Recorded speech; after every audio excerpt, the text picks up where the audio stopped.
Selamat berjumpa kembali, Bapak Ibu Dokter, para sejawat yang kami hormati.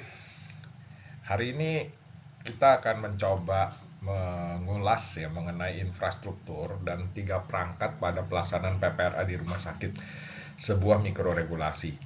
Kalau Bapak Ibu lihat pada video-video yang lalu, eh, kita telah mengangkat tema juga mengenai makroregulasi. Ya, tapi hari ini kita mencoba bicara mengenai mikroregulasi. Bagaimana dari regulasi-regulasi nasional yang bersifat makro itu kita membuat alur-alur dan perangkat-perangkat serta infrastruktur apa saja yang harus kita lakukan, harus kita benahi agar kita inline dengan regulasi nasional. Bapak Ibu Dokter yang saya hormati, sebelumnya mungkin Bapak Ibu Dokter boleh menonton YouTube kami dulu yang ini ya, karena ini sebagai pendahuluan mengenai regulasi pengendalian resistensi antimikroba di Indonesia, sebuah regulasi makro. Ya, di sini kita melihat bagaimana regulasi nasional itu berlaku. Dan pada hari ini kita bicara di regulasi mikro. Nah, Bapak Ibu Dokter, sekali lagi kalau kita lihat dari skema ini, ya bahwa sebenarnya pemerintah kita sudah mengeluarkan regulasi-regulasi makro untuk pengendalian resistensi antimikroba di Indonesia.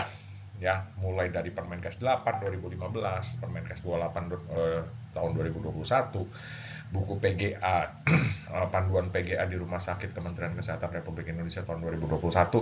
Ya, sampai yang terakhir kita tahu ada Keputusan Menteri Kesehatan nomor HK 0107 garing Menkes garing 1596 garing 2024. Nah, ini adalah semua regulasi makro yang sifatnya nasional yang harus kita ikuti bersama seluruh Indonesia. Tetapi sebagai upaya untuk mengikutinya, tentu kita harus menyusun suatu regulasi internal. Ya, kita membuat suatu perangkat-perangkat infrastruktur yang harus inline dengan apa-apa yang sudah digariskan. Jadi kalau kita ulas hari ini, bahasan kita hari ini adalah sekitar regulasi mikro. Ya, nah nanti mungkin kemudian Bapak Ibu Dokter sebenarnya kalau di YouTube yang sudah kita sudah juga ya beberapa kali uh, menjelaskan tentang sistem ya. Tapi nanti mungkin ada sesi-sesi khusus mudah-mudahan nanti kita buat kemudian. Bapak Ibu Dokter yang saya hormati, satu, mengenai infrastruktur rumah sakit dalam pelaksanaan PPRA. Ya, bagaimana kita membuat suatu infrastruktur rumah sakit dalam pelaksanaan PPRA ya. Saat ini dikatakan sebagai KPRA, Komite Pengendalian Resistensi Antimikroba Rumah Sakit. Ya. Mari kita lihat apa yang telah disampaikan oleh Kementerian Kesehatan Republik Indonesia mengenai infrastruktur itu. Ya, bahwa rumah sakit harus membentuk komite atau tim PPRA ya berupa komite atau tim tersendiri yang merupakan ya dapat merupakan bagian dari unsur organisasi rumah sakit yang memiliki fungsi di bidang pengendalian resistensi antimikroba. Dan ini terdiri dari 6 unsur ya Bapak Ibu Dokter semua. Harus terdiri dari perwakilan klinisi, ya KSM atau bagian, keperawatan, instalasi farmasi, laboratorium mikrobiologi klinik, ya dokter-dokter laboratorium mikrobiologi, kemudian ada komite tim pencegahan dan pengendalian infeksi (PPI) dan komite atau tim dan farmasi dan terapi atau kita sebut KFT. Jadi harus ada 6 unsur ini di mana semuanya terdiseminasi dalam struktur ini Bapak Ibu Dokter ya. Jadi ini saya ambil dari buku panduan penatagunaan antimikroba di rumah sakit ya, di mana ini adalah struktur KPRA di rumah sakit. Jadi ketua KPRA ini di bawah direktur rumah sakit dan ketua KPRA ini memiliki seorang sekretaris membawahi koordinator bidang pelatihan dan edukasi, koordinator bidang surveillance dan pelatihan, koordinator bidang penatagunaan antimikroba, dan jangan lupa di bawahnya ada tim PGA, tim penatagunaan antimikroba Ya, tim ini mungkin suka saya gambarkan sebagai suatu tim yang melihat, memonitor ya lalu lintas penggunaan antibiotik, antimikroba di rumah sakit.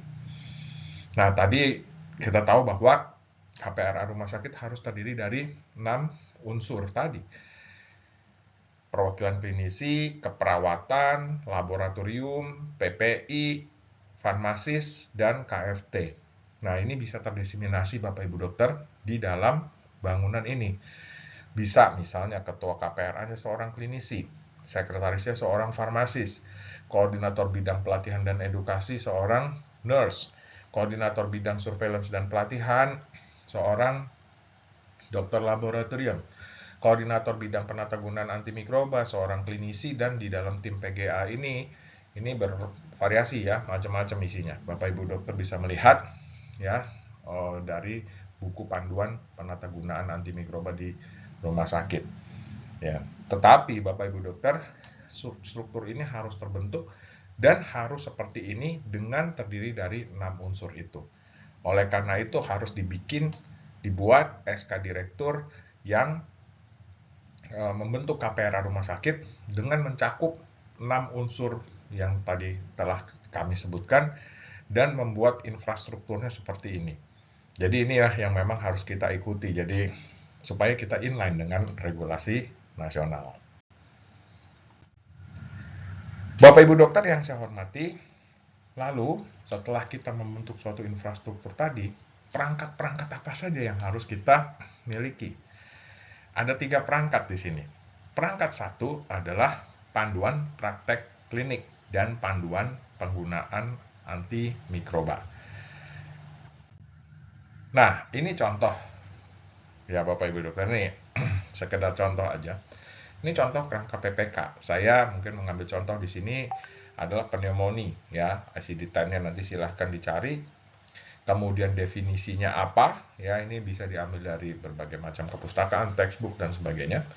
Kemudian anamnesisnya seperti apa? Pemeriksaan fisik, kriteria diagnosis, diagnosis kerja, diagnosis banding, dan pemeriksaan penunjang. Jadi ini dicantumkan seperti ini dalam kerangka PPK. Tata laksana bisa secara simptomatik, suportif, dan kausatif. Ya, kita ketahui tata laksana secara kausatif itu ada empirik, ada definitif. Ya, kalau empirik kita harus sesuaikan dengan PPAB. Catatan penting di sini Bapak Ibu dokter yang saya hormati bahwa antara PPK dan PPAB juga harus inline. Jadi pada PPK, tata laksana empiriknya harus sesuai dengan apa-apa yang tertulis pada panduan antibiotik. Kalau Bapak Ibu dokter menggunakan panduan antibiotik dengan konsep RASPRO, di mana di situ ada stratifikasi resiko, maka bisa di sini dituliskan tata laksana empirik sesuai dengan stratifikasi resiko pasien. Ya, stratifikasi resiko sudah kami jelaskan pada yang lalu-lalu bahwa stratifikasi resiko ini adalah suatu pengelompokan pasien berdasarkan resiko severitas, status imun, dan resiko histori medisnya. Ya, nah, di sini tata laksana empirik. Kita ketahui bahwa empirik ini kan artinya tata laksana sebelum adanya atau disampaikannya, sebelum adanya atau disampaikannya hasil kultur ya yang sifatnya definitif. Nah, di sini Bapak Ibu dokter harus sesuai dengan PPAB dan apabila sekali lagi menggunakan konsep RASPRO dituliskan sesuai dengan stratifikasi resiko berapa, tipe berapa, dan kemudian antibiotiknya apa. Agar apa? Agar terjadi suatu kesinambungan, sinkron antara PPK rumah sakit dan PPAB rumah sakit. Ya. Kemudian untuk definitif, ya tentunya kalau untuk definitif kita bisa sampaikan bahwa tata laksananya sesuai dengan temuan kuman kulturnya. Ya. Nah, ini contoh kerangka PPK yang mana ini juga bisa menjadi suatu elemen yang harus kita perhatikan dan diperiksa oleh para surveyor nantinya. Gitu ya, apakah ini sinkron atau tidak antara PPK dengan PPAB gitu. Kemudian yang perangkat kedua adalah alur pengambilan kultur, Bapak Ibu dokter. Nah, di sini pada alur pengambilan kultur, ini Bapak Ibu dokter bisa menonton YouTube kami yang sebelumnya ya, Bapak Ibu dokter, yang berjudul Kebijakan dan Fungsi Kultur dalam Menjalankan Fungsi PPRA di Rumah Sakit, opini dalam sebuah program kerja. Ya, jadi ini kami membuat YouTube sebelumnya, bisa Bapak Ibu dokter lihat agar bisa mendapat informasi yang lebih lengkap. Tetapi kita harus ketahui Bapak Ibu dokter, sebelum kita bicara mengenai pengambilan kultur, ini memang ada beberapa kendala yang seringkali kita jumpai ya. Saya suka mengelompokkannya kendala ini menjadi 3 kelompok. Kendala host, kendala administratif, dan kendala fasilitas. Ya, kendala host itu adalah kendala di mana ya memang susah hostnya, mungkin menolak, atau ada situs-situs atau fokus-fokus infeksi yang sulit diambil onsite spesimennya. Ya, ini kendala host ya. Kemudian ada yang namanya kedua adalah kendala administratif. Hostnya udah baik, mau bersedia diambil, fokus infeksi yang mudah diambil, tapi secara administratif tidak ditanggung oleh asuransi dan sebagainya. Ya, sehingga kalau tidak dibayar ya tidak bisa diperiksa kultur gitu kan. Nah, ini kendala administratif. Dan yang ketiga adalah kendala fasilitas. Ini satu kendala di mana rumah sakit belum memiliki dokter ahli laboratorium ya, dokter ahli laboratorium, atau bahkan tidak memiliki fasilitas laboratorium untuk diagnostik. Ya, yang ini tentu harus kita lengkapi.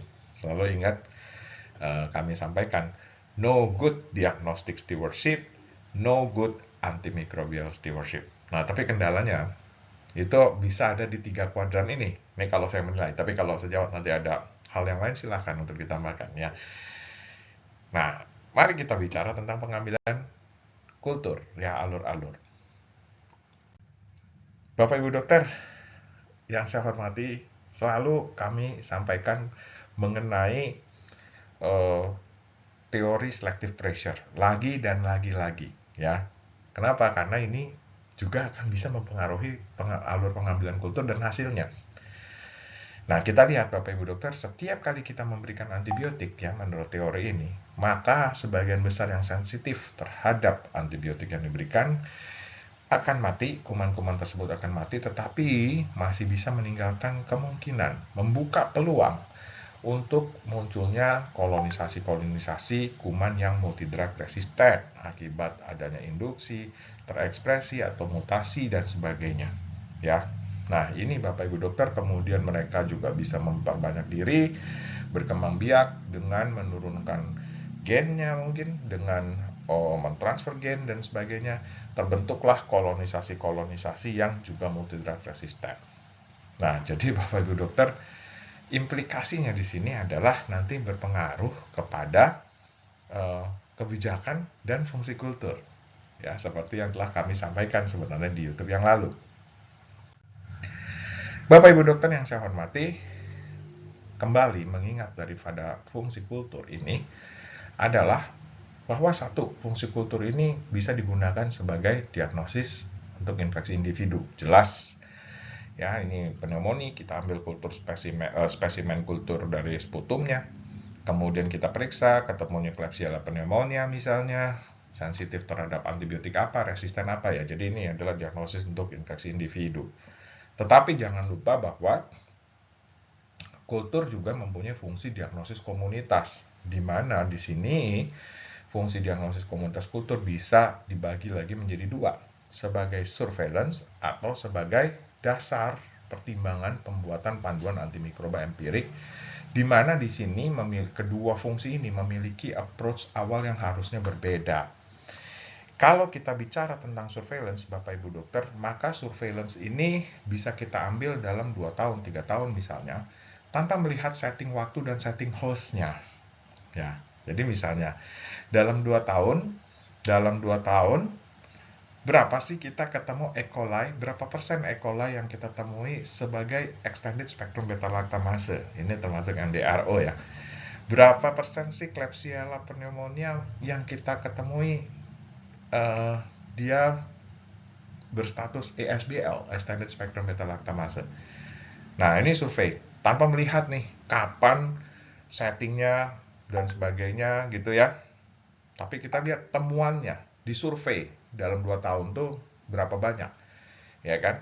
Dan ini Bapak Ibu dokter, kalau kita mengacu pada KMK nomor HK 0107 garing Menkes 1596 2025,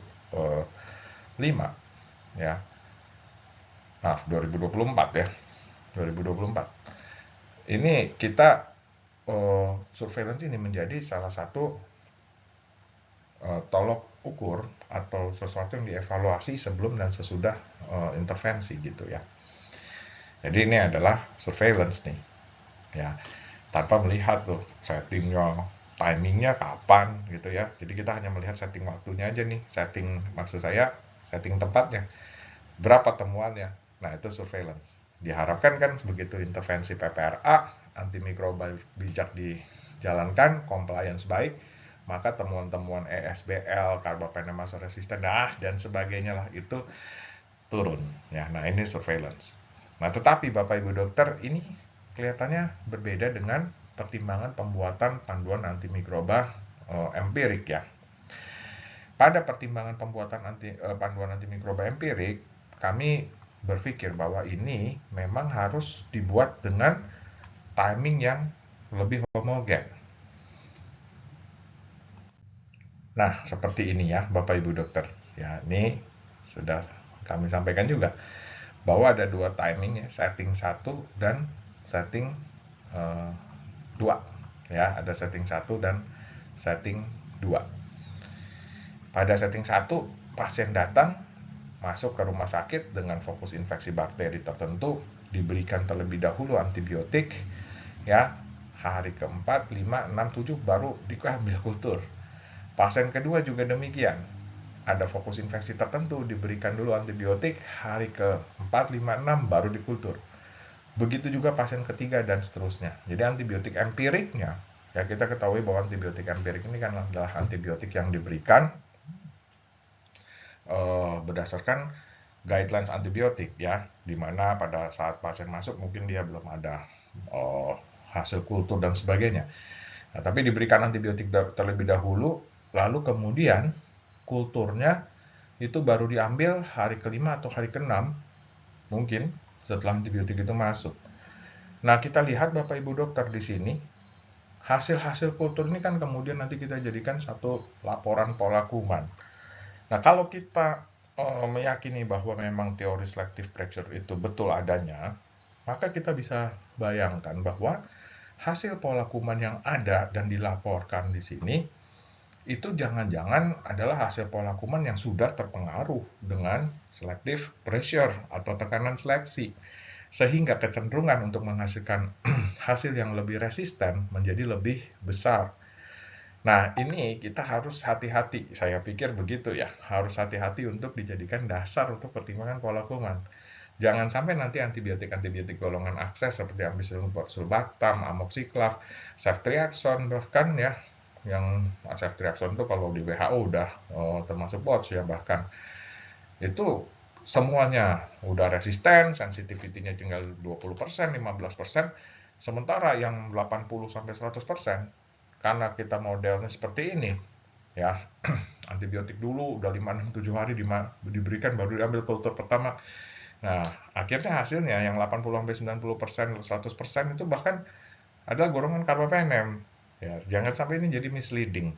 Nah, oleh karena itu Bapak Ibu dokter, kalau kita mau menjadikan hasil temuan kuman sebagai pola kuman untuk dasar atau pertimbangan pembuatan antibiotik empirik, saya pikir kita juga harus memperhatikan timing pengambilannya ya, supaya hasil yang kita hasilkan sebagai pola kuman sebagai pertimbangan untuk pembuatan panduan antibiotik empirik itu bukan hasil yang memang sudah terpengaruh oleh tekanan seleksi. Nah, di sini makanya dari itu Bapak Ibu dokter harus ada setting 2. Ya, pada setting 2 ini Bapak Ibu dokter, begitu pasien datang, ya, spesimen kulturnya diambil dulu, spesimennya diambil. Boleh nggak masuk antibiotik empirik? Boleh. Ini di sini kita berikan berdasarkan guidelines. Kalau saudara Bapak Ibu dokter sejawat semua menggunakan konsep RASPRO, bisa dikelompokkan berdasarkan stratifikasi resikonya dulu. Dia harus pakai antibiotik apa secara empirik. Nanti kira-kira 5-6 hari kemudian hasil keluar di sini, hasil kulturnya silahkan nanti disesuaikan berdasarkan hasil kulturnya. Tetapi paling tidak spesimen kultur itu diambil terlebih dahulu sebelum antibiotik masuk. Ya, nah ini setting 2 supaya apa? Agar supaya di sini kita meminimal lah gitu ya, meminimalisir kemungkinan terjadinya tekanan seleksi. Hasil itu terminimalisir dari hasil sebagai tekanan seleksi. Ya, ini adalah di setting 2. Nah, Bapak Ibu dokter yang saya hormati, tadi kita telah menyinggung bahwa fungsi kultur sebagai diagnosis komunitas mempunyai 2 fungsi, sebagai surveillance dan sebagai pertimbangan pembuatan panduan antimikroba empirik. Nah, tetapi 2 fungsi ini memang membutuhkan 2 approach yang berbeda. Apabila kita membuat suatu pola kuman memang sebagai suatu surveillance, ya setting seperti 1, 2 dan sebagainya ini kita memang tidak lihat lagi, ya kan? Yang artinya kita lihat aja pokoknya temuan kita dalam 2 tahun 3 tahun berapa. Kemudian di intervensi PPRA dilihat lagi 2 sampai 3 tahun turun nggak temuan mikroba resistennya, gitu ya kurang lebih yang saya pikirkan. Tetapi kalau kita mau menjadikan fungsi kultur sebagai diagnosis komunitas dan sebagai pertimbangan pembuatan panduan antimikroba empirik, saya pikir setting pengambilan yang homogen seperti ini, ya di mana spesimen kultur itu diambil terlebih dahulu sebelum antibiotik empirik, ini harus kita jadikan dan harus kita masukkan dalam alur pengambilan kultur di rumah sakit. Ya, nah tentunya harus ada suatu kebijakan-kebijakan, pertimbangan-pertimbangan yang memang harus mengakomodir dari 3 kendala host, kendala administratif, dan kendala fasilitas. Ya, nah, jadi ini bisa diatur seperti itu, tetapi saya berpikir bahwa harus ada alur ya dalam pengambilan kultur, timing, dan fungsinya untuk apa. Begitu. Kemudian yang perangkat ketiga atau perangkat terakhir yang kita harus miliki ini adalah perangkat mengenai alur peresepan dan preotorisasi, Bapak Ibu dokter semua. Ya. Ini sudah diatur dalam buku panduan penatagunaan antimikroba di rumah sakit yang dikeluarkan oleh Kementerian Kesehatan Republik Indonesia. Di sini kita lihat ya Bapak Ibu dokter bahwa pada access, watch, dan reserve itu menjadi suatu concern tersendiri. Jadi begitu pasien masuk, kemudian oleh DPJP diberikan resep antimikroba, ya resep ini kemudian masuk ke dalam diberikan kepada farmasi klinik, dan kemudian farmasi klinik harus mengkategorisasi apakah antibiotik itu termasuk golongan access, watch, atau reserve. Kalau dia termasuk golongan akses, maka dia bebas diresepkan sesuai dengan indikasi yang akurat, yang adekuat. Ya, tetapi kalau dia masuk ke dalam golongan watch, maka harus ada persetujuan dari konsultan infeksi ya, di mana ini tergabung nih dalam tim PGA mestinya, ya atau KPRA. Kalau dia reserve, wah ini harus dengan supervisi, persetujuan dari KPRA, setuju nggak gitu. Ya, apabila setuju, maka memang ini harus dapat diberikan peresepan antimikroba ini kepada perawat dan kemudian akhirnya kepada pasien. Tetapi apabila tidak setuju ya, baik konsultan infeksi, tim PGA atau mungkin KPRA-nya untuk reserve ya, antibiotik reserve, maka ini tidak setuju, maka ini harus dibalikan kembali kepada DPJP-nya. Jadi harus ditanyakan, ini tidak sesuai, alasannya apa, kenapa diberikan antibiotik yang watch atau reserve, atau kenapa tidak diberikan yang akses, padahal harusnya bisa, dan sebagainya. Ya, jadi ini adalah alur preotorisasi. Saya pikir alur ini baik sekali ya, Bapak Ibu dokter, untuk bisa dijadikan suatu dasar ya dalam kerja kita sehari-hari. Ya. Dan ini adalah hospital settingnya ini dengan digital mode sebenarnya ya, terintegrasi. Tapi kurang lebih seperti ini kurang lebih inline dengan yang disampaikan tadi, bahwa begitu pasien masuk maka akan dilihat apakah pasiennya ini butuh antibiotik. Kalau butuh antibiotik, Bapak Ibu dokter, antibiotik apa yang harus diberikan? Empirik, definitif, atau profilaksis? Kalau dia antibiotiknya profilaksis, ya fraktur patologis misalnya, osteoporosis, jatuh, patah, ya tidak ada luka terbuka, tapi harus pasang pen misalnya, ya, atau mungkin pada pembedahan-pembedahan yang sifatnya membuka lumen misalnya ya, clean contaminated, maka dibutuhkan antibiotik profilaksis. Nah, di sini Bapak Ibu dokter masuk langsung ke Permenkes 28 tahun 2021. Ya, di mana antibiotiknya adalah akses, pilihannya adalah cefazolin, gitu ya. Nah, alur ini harus dibuat. Antibiotiknya adalah golongan akses, pilihannya adalah cefazolin, dosisnya adalah 2 gram, pemberiannya 1 kali, preoperasi diberikan 30-60 menit sebelum operasi dengan cara di drip dalam NaCl 100 cc habis dalam 15 menit. Ya, redosing atau pemberian antibiotik kembali pada profilaksis seperti ini dapat dilakukan apabila ada perdarahan intraoperatif sebanyak 1.500 cc atau operasi yang berkepanjangan lebih dari 3 jam. Ya, nah ini sesuai dengan Permenkes 28 tahun 2021. Kalau ternyata antibiotiknya definitif misalnya, ya di sini memang harus dikategorisasi lagi. Walaupun definitif, hati-hati kalau dia termasuk watch atau reserve, maka harus persetujuan konsultan infeksi, tim PGA, kemudian kalau reserve juga KPRA rumah sakit, ya diberikan misalnya ceftazidime avibactam misalnya ya, yang memang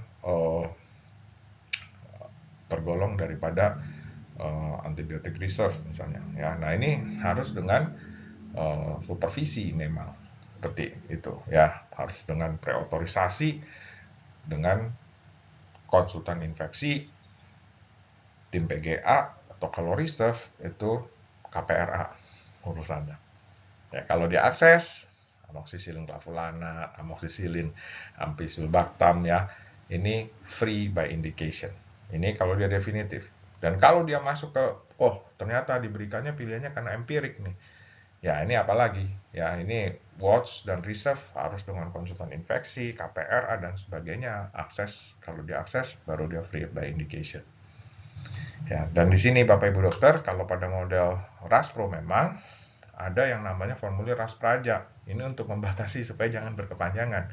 Ini juga untuk membantu supervisi, untuk membantu monitoring gitu ya, supaya kalau yang berkepanjangan, maka klinisinya harus diingatkan, harus mengisi formulir RASPRAJA, indikasinya apa, sesuai atau tidak. Kalau dia tidak sesuai, ya harus didiskusikan. Ya kalau memang benar-benar tidak sesuai dan memang tidak ada indikasi, dilakukan automatic stop order seperti itu kan. Dan kalau di model elektronik memang ada di model RASPRO ya, yang elektronik ini ada formulir rasgrasi. Ini contoh fungsinya untuk apa? Untuk mempermudah forkit, klinisi diberi fasilitas sebenarnya untuk kasus-kasus yang sulit, yang udah antibiotiknya gonta-ganti 2-3 kali, udah dia mungkin udah deeskalasi sesuai kultur, kemudian eskalasi lagi, empirik lagi dan sebagainya. Nah, ini harus di forkitkan. Nah, ini ada fasilitas memang kalau menggunakan elektronik model. Ya, bisa dimasukkan ke dalam erasgrasi, begitu ada tangkapan erasgrasi oleh farmasis, begitu kan, maka di sini bisa kita masukkan ke dalam keranjang untuk dilakukan forum kajian infeksi terintegrasi. Ya, nah, jadi 3 perangkat ini, 1 infrastruktur, ya tadi sudah kami sampaikan, dengan 3 perangkat, 1 PPK dan PPAB, 2 perangkat alur pengambilan alur kultur ya. Yang ketiga adalah perangkat peresepan dan alur preotorisasi. Nah, ini yang saya pikir perlu untuk dilengkapi oleh rumah sakit dalam melaksanakan PPRA sebagai mikroregulasinya. Dokumen-dokumen ini harus ada. Ya, saya mungkin tidak bisa berlama-lama karena ini adalah modelnya YouTube, tetapi secara garis besar kira-kira demikian, Bapak Ibu dokter yang saya hormati. Baik, terima kasih atas perhatian Bapak Ibu dokter. Semoga penyampaian ini bisa memberikan suatu manfaat, sekecil apapun manfaat itu. Terima kasih atas perhatian Bapak Ibu dan dokter semuanya. Mohon maaf apabila ada hal-hal yang kurang update, apabila ada hal-hal yang kurang berkenan. Sehat selalu, maju terus PPRA untuk Indonesia yang lebih sehat dan sejahtera. Dan jangan lupa like and subscribe. Sampai jumpa di kemudian hari. Terima kasih.